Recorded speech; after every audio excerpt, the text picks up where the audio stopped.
you gotta set that up, man. We got Maino in the building.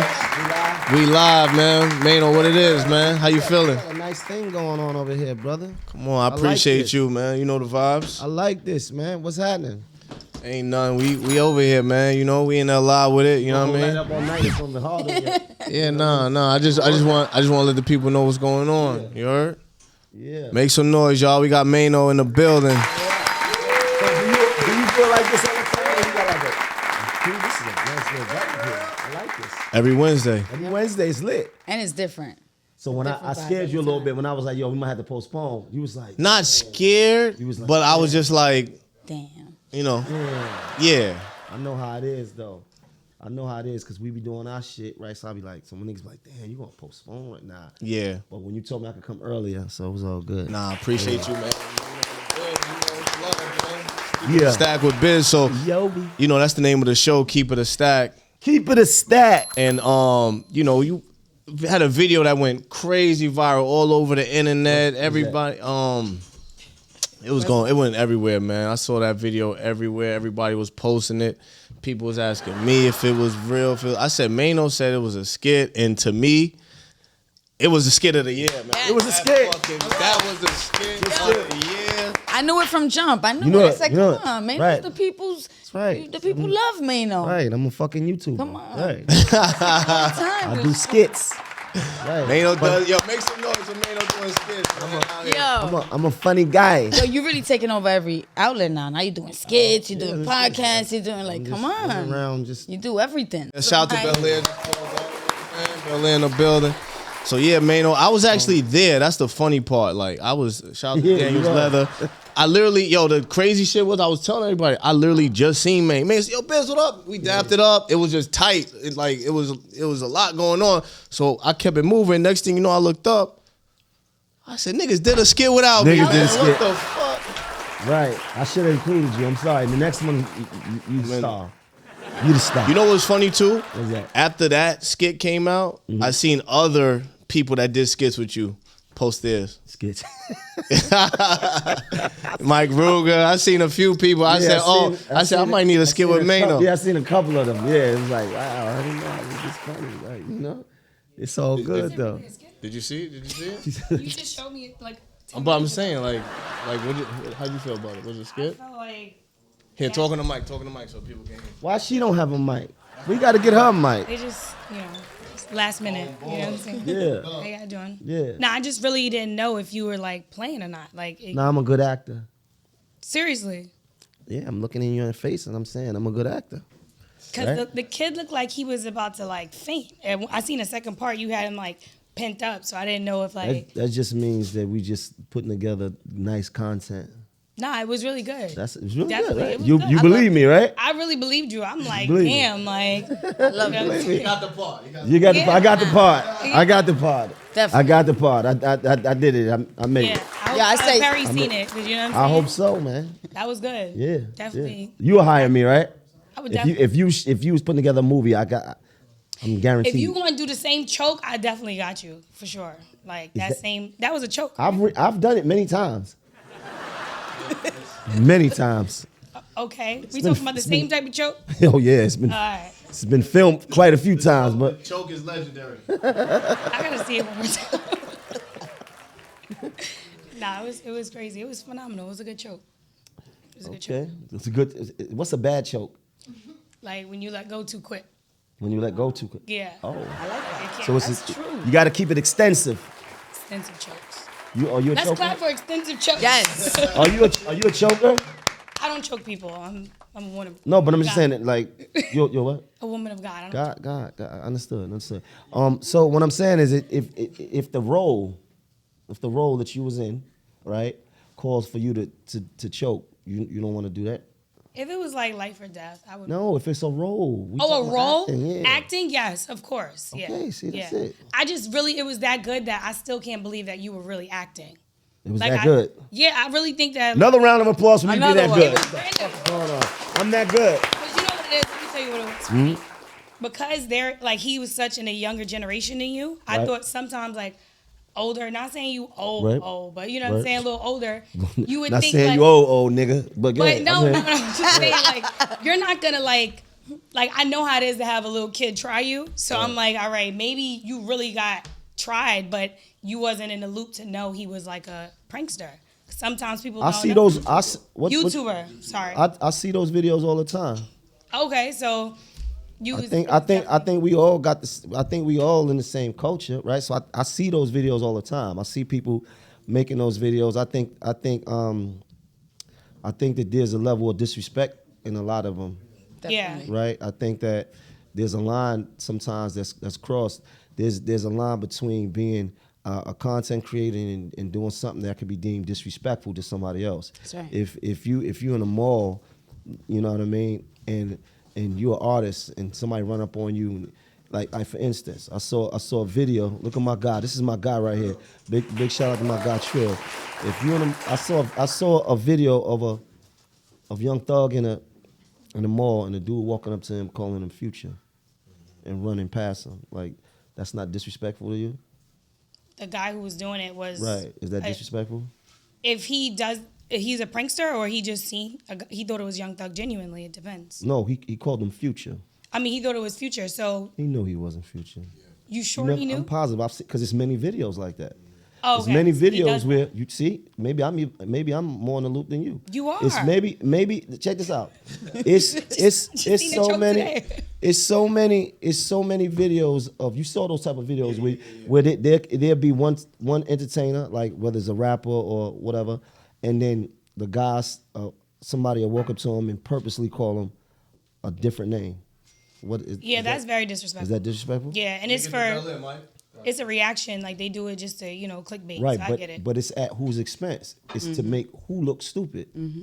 Yeah, and when you're dealing with desperate content creators, But is it content creating or is it being disrespectful? Because I think the line to be goofy, right, has been crossed, right? So everybody wants to be viral, and so now we at a point where niggas just want to do anything to be viral. So at any cost, even at your expense. Because what people don't realize is that I'm not entitled to your time or your energy, right? I'm not entitled to it. I can't walk up to you and just say some outlandish, disrespectful shit, and then when you get mad, I turn around and say, "Well, hey, it's just a video. This is how I eat." You can't do that, right? It's just it's a line between that, and I don't know if people really understand that. Like, and you got to know who to do it to. It ain't so much about who to do it to. It's about, I think that there's a way to do everything. I like to laugh. I want to laugh at some of this shit too, but I just think there's a way to do it, and I think people just need to take time. That reaction. Yeah. But the reaction is at who expense is what I'm saying. Mm-hmm. So if I got to be in a video to make me look stupid in front of niggas that I don't even know, then that's not the video I want to be in. Yeah, I feel like a lot of people who do that, they trying to feed their family. Some of them, like for Boom Gang. You guys ever heard of Boom Gang? Remember him, right? Of course. So I thought that was the most silliest shit ever. It was silly, It's unfortunate though, because a lot of the times what starts off as fun and jokes, it could go real bad. But sometimes like people go from the real like hood poverty, and it could really open doors for them. We all from hood and poverty. That ain't no excuse to like. So check this out. I remember his videos, and there used to be people out there. You talking about somebody feeding their family. Cool. Mm-hmm. I'm glad you brought that up. So now, what about the person who was standing out there on the table, selling their hats or selling their stuff with their products, and he come jumping on top of the table? Now what? Yeah, nah. Is that? I don't agree with it. Is but this yeah. The excuse? Is you just trying to feed his family? He trying to feed his family. Why is it that the fact that he jumped on this man's table, broke it, fucked up his business for the day? Is that cool? Nah, it's hard. That's content? Yeah, nah, you're right. You're right. It's multiple ways to look at it. But What happens when you jump on a nigga table and he grab you and choke you and beat you half to death? What happens then? I mean, yeah, you gotta know how to fight.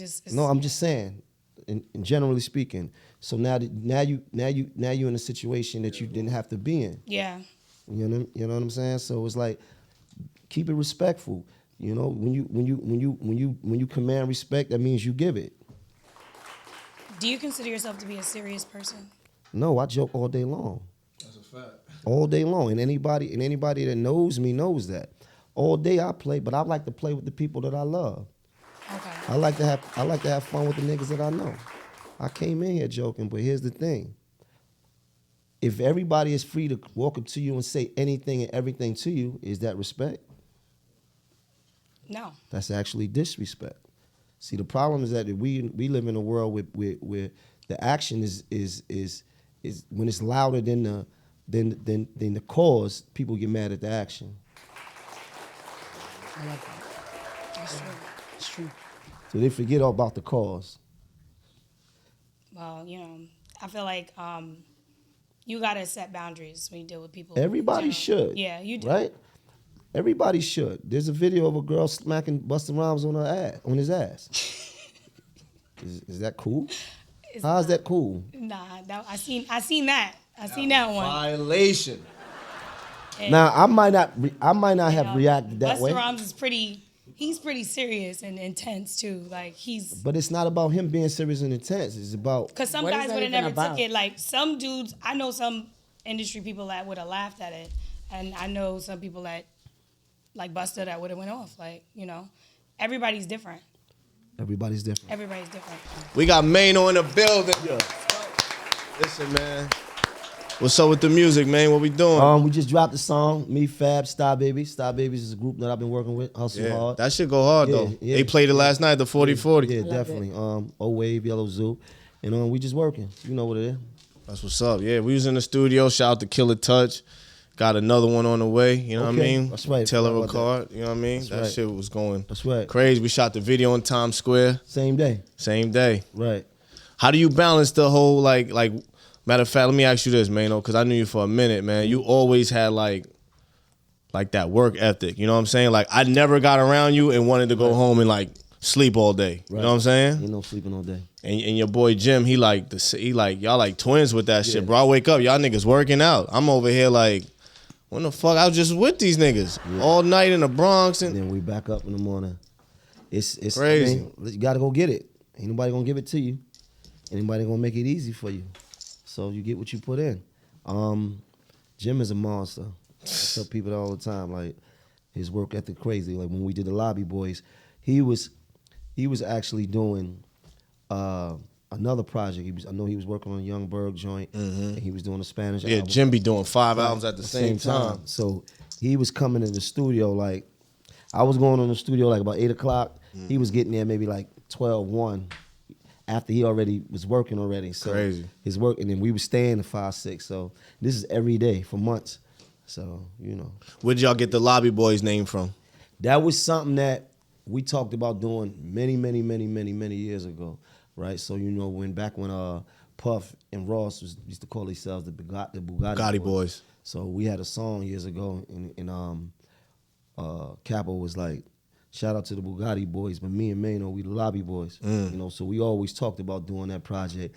But sometimes the hardest thing in the world to do is to get two artists on the same page at the same time. New York artists, right? At that. You know what I mean? Not that we didn't want to do it, but everything happened the way it's supposed to happen, and everything happened at the time that it's supposed to happen. You understand? Like, everybody's journey different, so it might take one person 1 year to do something. Yeah, because y'all was nonstop through the whole pandemic and all of that. But after like coming off the pandemic, we got right to it. I had some shit I wanted to get, because I was just prior to that, I was just so focused on the kitchen talk. I was focused on that, and then when I got that, on cruise control, I was like, I need to, get back into the music and all that. Yeah. Shout out to the kitchen talk, man. I was on there, man. We was vibing, had hookah, all of that. Shout out to my guy, Halal Bros. They about to pull up right now too. You know? Yeah. Yeah, man. Okay, you niggas got some shit going on over here. Got some shit. Shout out to my brother Trill. Mm-hmm. Big Trill. Building. Yeah. Long Island, you know what I mean? A lot of money over there, Hopefully I get some, but what else you got going on, man? What's next? Everything, man, we you been to Chelsea House yet? You know the restaurant Chelsea House? That's the family business. You heard about it? I heard about it. Of course. I feel like I need to go there tomorrow. Yeah, you should. We got 2 locations now. Pull up. I'm in there. Pull up. Any of y'all been to Chelsea House? I have. I didn't. You have? You been here? I've been here. Good. Good. Keep coming. You been to the new location yet? We got one on Amsterdam now. Okay. Yeah. Where's the other one at? The original one is on 9th. 235 9th Avenue. So Maino, That one. Yeah, let's talk about, like, you know what I mean? Like, we saw Clue last night, and, you know, I heard the story before, but, you know, for the people that is tuned in, Clue basically was like, you know, he was the one that was like, yo, come on, like, get this, I need this freestyle, man. Like, he said he got you started rapping and all that. He didn't get me started rapping. What happened was, when I came home, I was close with people that he was affiliated with, you know. Everybody knows that I used to spend a lot of time in Queens, you know, but it wasn't so much about music, you know. So, you know, it was dudes that he was affiliated with that wasn't artists, you know, that I was tight with. Okay. And it wasn't about music, right? So, but I wanted to be in the game, and you know, he was Clue. So I came up to the station one day and he was like, yo, you know, he had Paul Kane up there, I was up there. And that was like the mixtape era. Yeah, this the mixtape era. And he was like, yo, we gonna go to the studio. He had a studio in Jersey. So we wound up doing a freestyle. Me, Stack Bundles. Rest in May peace. Rest in peace. The A-Team, Joe Button, and Paul Kane. Reservoir Dogs. You remember that? Oh, wow. You remember that night? Breeze is in the building. That was a wild night. Reservoir Dogs. Yeah. That was before everybody pulled out the phones. And There was no phones like that. Phones. Phones was like the chirp and all that. We used the phone just to call niggas. Yo, yo, Trill, where you at? Wasn't looking at no Instagram. Chirp back, yeah. Way back. before social media. Yeah. So, like, how did the record, like, High Hater come about? That Like, came, where was you at when you made that came- one? So I had so the record that put me in the game was a song called Rumors. You remember Rumors? Yeah, I remember When I Rumors. was talking about everybody, and the Rumors got me signed to Universal, and then, you know, I was signed to Universal for like 2 years, and I thought it was gonna be lit. I thought all this shit that I was seeing on TV, like I was just gonna blow up. Right. When you get a record deal, you like, oh, I made it. It's lit. And I realized that it wasn't like that. And they wound up dropping me. And when they dropped me, I didn't have no deal. I was back to beginning. So I made High Hater right in between that time with them dropping me. Like right after they dropped me, a couple months later, I made that. And then you know the story. I talked about the story so many times. My brother 80 talked to 50. 50 talked to Craig Cowman. As soon as 50 put that call in, I had a meeting with Atlantic that night. I had High Hater already. So when they heard it, they said this is a smash. And it was lit. So But, like, how, like, back then, like, I mean, the mixtapes was, like, really, like, the outlet to, like, get mixtapes your and freestyle. the DVDs. In the DVDs. Right. But, like, a record like High Hater, like, who actually broke that record? You know what I'm saying? Because, you know, now you got TikTok, you got all this other shit, but, like, you know, back then I feel like you had to have all your best friends had to be like DJs to get a record going. See, but the difference is the difference in between just putting a record out on the mixtapes, you know, and just knowing the DJs, the difference now is I got a real major label behind me. And when a major label believes in the artist and they believe in the single or whatever you got going on, and they feel like they can sell that, you'll see the difference. So now when they put a record out, it ain't like you putting the record out on your own. Right. So it's certain shit that I ain't even have to worry about because it was already covered. Like, you know, they spent money, you know, on marketing. They spent money pushing that. So this is why On the major. Yeah, it wasn't organic. It's like, I didn't just throw it out there and it just blew up. You know what I mean? I don't want to even sell you some bullshit like that. It was definitely really marketed. You understand? Like the shirts and all that shit. I remember the was part shirts of with the hand on it. All that shit was a part of the program. Trust me. And the program was put together before the shit even came out. So, like, back then, like, how, like, money-wise, like, what type of budget, you know what I mean, to break, like, High Hater, like, how much money got put up? Yo, do you understand how much money they spend on one song? Right? Like 100,000, 200,000. Easy. They might spend 200,000, 150, 200,000 just on the radio alone. Yeah. to this day. The biggest artist, like people don't understand that hits are not made; they marketed. So like it might seem organic, but somebody somewhere is doing something. Yeah. Trust that. Yes. Make some noise, man, for the good marketers. You know, for the good marketers. You know, I always say I'm a marketing biggest genius. bloggers. You know what I mean? We got Maino on the bill, so we're gonna break some more records. That's all I'm saying. You know what I mean? Y'all out there watching, y'all want to be in the loop, tap in.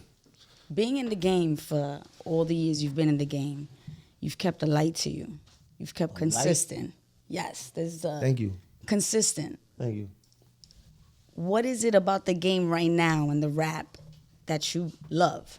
Because I mean, we have a lot of people talking about, oh, hip hop is this, oh, hip hop. So I want to hear what you love about this. We celebrating hip hop 52. You can't find a piece of audio. You can't find a piece of footage that you ever heard me ever condemning or putting down hip hop. Hip hop awarded people, you know, for me, it was a way for me to get out the streets. I don't know about everybody else, and I can't speak for everybody else, but if you think about the opportunities that it afforded, you know, young black men, Hispanic men, right. people that come from a certain background, we coming from impoverished neighborhoods, we coming from the ghetto, my nigga. Like, you know, the fact that we coming from nowhere and hip hop was the vehicle for us to create these opportunities and feed our families. You know, niggas that became millionaires off these words, off the way we dress, off the way we talk, you know, off dance, off the culture, just the aura, right? So I love it. I'm gonna continue to love it. Excuse me. I'm gonna continue to love it because without having this, man, imagine not having hip hop. Just look at all the lives that hip hop saved, right? Fuck all. We know all the horror stories. Mm-hmm. We know all the shit about this one did that one did this. But if you think about from we going on this is the 50th anniversary of hip hop, like just all the lives, you know, that hip hop saved, all of the people who took out the street, you know, The hope it gives. the hope, you know, the opportunity. Yes. All we need is opportunity, baby, and we gonna figure some shit out. That's right. How you feel about the drill scene? Because, you know, in New York, you know, I feel like they going so hard with like it being negative, but just like you said, like it's still positive in it. You know what I mean? And I saw you also with Fabio. Y'all sat down. I'm the with one the that mayor. set the meeting up with the mayor and all that because I felt like it needed to be understood what drill rap was. We needed some clarity. You can't have solutions for something if you don't even understand what you trying to solve, what the problem is. So I felt like it was an opportunity for me to put the premier drill rappers as much as I could at the time, right, and put them with the mayor so that we could have real talk. And so they first could understand what drill rap is. Right. Drill music is a sound. Mm-hmm. It's not an action. And this is what I first wanted to describe. I first wanted to make this understood. Make that clear. Everybody got cars, Mm-hmm. right? I might drive my car more recklessly than you drive yours. So are we gonna ban all cars? I might be an asshole in my car. I might hit sidewalks. I'm on two wheels. I'm fucking fast and furious. The Accords that pop. I'm doing all That shit kinds gonna of be tight. shit, right? And they say, man, these cars is reckless. Is it the cars or is it the user? Right. That's a good point. It's a great point. Shout out to the drill. I like drill, man. I'm not gonna lie. I'm a fan of drill, man. Like when I first heard like Pop Smoke and you know what I'm saying, even Fabio when they came out here and all of that, and like really like it's sad that, you know what I'm saying, like, you know, long live Pop. It's unfortunate that like they rush into like their phones and Instagram and everything is being filmed. It's like that type of like clout chasing, you know what I'm saying? Like it's What you mean? Like, you know, like these kids, like I don't know like what it is that they think, but like they got the hammers, they got everything right there on social media. Like it's almost like they fiending to get caught a little bit. Yeah, I mean, listen, Like- you was young. You did shit based off of not having information or not understanding. Yeah. And the difference between us and them is that they grew up in social media. So, you know, hard to separate. social media, it's hard to separate. Real life is that, right? Because imagine growing up and we was beefing with niggas on another block and we could use our phone. We probably Drop the location. We've probably been Going doing the live. same thing. It's true. Right? I don't speak down on it because I understand what it is to be 15 and to be lost. Yeah. So when you that age, you're not thinking on the same wavelength as somebody that's 30, 40 plus. So it's like, all right, we don't see things eye to eye, but I understand, I get it because that's the world that they're growing up. Yeah, that's a fact. And in the deeper issue, No, it's just seeing it every day. It's like, damn, right, yo, like, right, because you want more for them. You say, damn, you know, like, homie, yeah, like, that ain't gonna end well for you. It ain't gonna end well for you. It ain't that I'm preaching to you, nigga. I'm telling you, that's gonna go bad. yeah, The way you think it's gonna end is not. right. And I wish you could see it, but guess what? Sometimes, unfortunately, everybody not gonna take the game. Sometimes people need to learn, you know, through trial and error. Unfortunately, Yeah, that's know? tough, man. What's up with your man that just backed out the hammer on live? The basketball player. What's his name? Ja? John Morant. That's what he did. Yeah, that's what he. One of the things he did. no, you tell me about it. What happened? He was wilding out. I saw it, but what's your thoughts on He it? was on live and. Nah, I mean, it's just Is he in a state where it's legal? he was in the club. He was in the club? But he got a license for his gun though, right? No. Oh, I thought he had a license. Nah, it's silly. It's silly. He did what? He brought it on the team plane.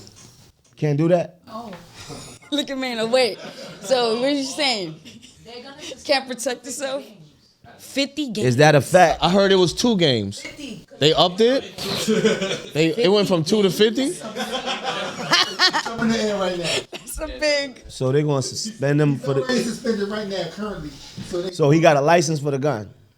He don't. Is that a fact, or is that something that we just assuming? I don't think the facts are all out. So Yeah. Because if he got a license for his gun, you could take pictures with your gun, right? You could. You can't have a gun in a nightclub. So in the nightclub, That's not true. That is not true. You can't have a gun in the nightclub. Right. You get just guns in nightclubs all day long, right? If you got a conceal or carry permit, you can have a gun on you. I'm just trying to understand before I speak on it, because a lot of niggas just speak without having all the information. I don't like to do that. Before I start saying, niggas shouldn't do this, niggas shouldn't do that. Let me first try to understand it. I wish niggas would see the bigger picture because shit, nigga, NBA money better than rap money. Damn. That's all I got to say. It's better than rap money. You want- I don't- 50 games is a lot of games. 200 million in 50 games? Nah, I'm putting you back in. Like, that's crazy. I would never just let somebody sit out for 50 Why she games. don't got a mic, man? Like who And I need gave you to- 200 M's? Fuck, she need a mic, man. What's your name? Janae. Janae. Hey, who do I speak to? Which one of you niggas control shit over here? Right next to you. I know, it's crazy. How you gonna Get her a mic, man. You sliding over, man. These mics are like a stack. Yeah, we'll stack another one up. Right here. Right there. Nah, but yeah, like, that's crazy though. 50 games, we gotta like Google that something, like make sure that. Can somebody? Nobody's got information. Yeah, 50 games is crazy. I don't know. But what I was just feel his like he gotta purpose? He do was better. like just He's just being silly. He was being Oh, silly. He's just caught up in to the music, right? Yeah. music is really influential. Like, It always been. how do you do your like creating process? Like, do you just I'm a student of the game, and it's life. We living life every day. Life is lifing. Life is lifing every single day. So the music is a reflection of the life. It's a soundtrack to our lives. You know, sometimes we up, sometimes we down, right? You know, we make music that, you know, accompany our lifestyle.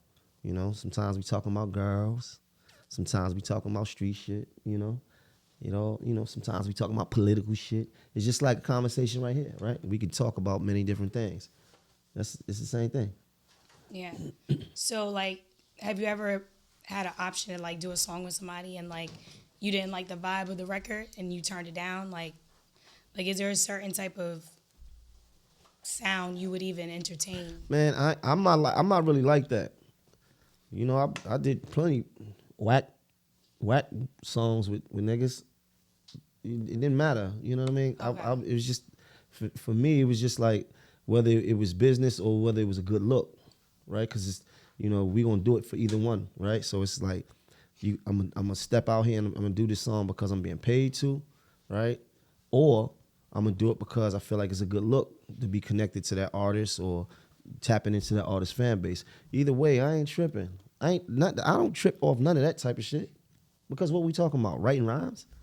Nigga, life, it's people going through way more shit than that, you know? But we gotta be grateful for what we got going on. So you mean to tell me I'm living my life and I'm doing good off rapping?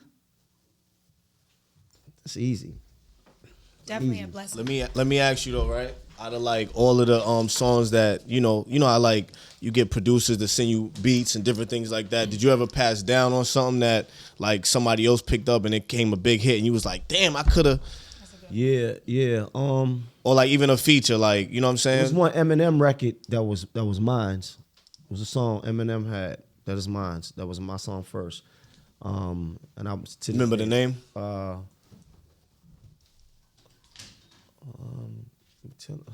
Fuck, how you go? I'm not afraid. Oh wow. Oh wow. Yeah. That's a big record. Oh. I'm not afraid. Word. That beat was mine. I had a whole song to that. That happens all the time in the game. That's wild. All the time. Producers, you know, all the time. That happened many times. It's just bumps and bruises of the game. You be in a game long enough, you're gonna have some scars. Shout out to Maino. You niggas too quiet, man. What the fuck going on? Fuck wrong with these niggas? Oh, here, I I want to know can't about the smoke. You here. podcasting. The podcasting. You're great. I mean, the way you lead the conversation is amazing. So what got you Kitchen into talk. podcasting? Kitchen talk. Talk to us about that. See, I started the podcast. I don't think my show is actually a podcast no more because we went and did a deal with Fox Soul. So we doing 12 episodes a season. So I just did my last 12 episodes. They came out, and then I'm waiting for my season to pop up again. So it's kind of like it's not really a podcast in that sense no more. But to answer your question, I was on a pandemic sitting there going, damn, you know, I got all this time. You know what I'm gonna do? I feel like we had a conversation about this. We did, and what I told you. He was like, yo, man, I'm thinking about doing it. Don't say no cap, nigga. Tell me. Because you was doing the live joints. Right, yeah. Because remember on early on the pandemic, everybody was on live. Yes. I never was using my live until the pandemic. Live we was up all night, like yo. Me and Queen's Flip was going at it all the time. Yeah, we was having fun. So, right. So I was like, man, I'm gonna do a podcast right in the midst of that. Because people had been telling me I should do one for, prior to that. And I was just trying to figure out what I'm gonna do. And then I was like, fuck it, we always hanging out in my kitchen. Kitchen talk. You know, like kitchen is a metaphor also for like in the street. So like, you know, we going to the first place we go is the kitchen. We going everything begin there, right? So I was like, fuck it, let's name it Kitchen Talk. And I was just like, yo, I'm gonna have these big butt strippers in there cooking.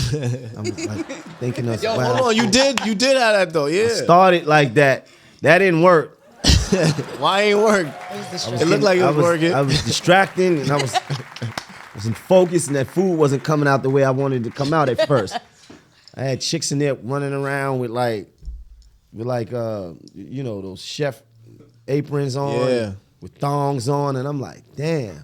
I at first was thinking from the standpoint I'm gonna give niggas eye candy, which is a good idea, but it just wasn't clicking the way I wanted. And here's I used to click on the live though when y'all was doing it. Yeah. It wasn't working, but I wound up getting my own chef. Shout out to my chef, Pearls Monroe, because she just comes and does it all the time. Janae cooks too. You better talk. Oh, y'all cook here too? No, she cooked. He's saying that because I be cooking at home and just doing real. You cook at home? Yeah, I'm not a chef. Your food is good. My food is fire. Too humble, man. But My food is fire. I'm not a chef. I'm not for hire. I'm just You're not for hire. no. So how does he get your cooking? Who? Him. You not for Nah, like I don't. Yeah, like he'll pull up, like you know. But it's like right. Make some motherfucking noise for Maino one more time in here, man. Bro, appreciate you for pulling up, keeping a stack with Biz. So good, my nigga. You know what I mean? Love is love. You know what I mean? Coming out to LI fucking with your guy. Appreciate you.